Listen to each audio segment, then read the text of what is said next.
ఏం చేస్తున్నావా? ఏం తింటున్నావు? మక్కాని తింటున్నావా? అందులో ఏమేమి ఉన్నాయి?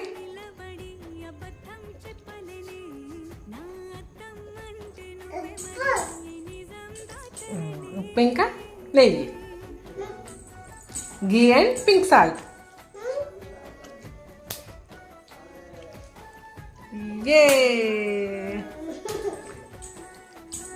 ఎలా ఉందమ్మా?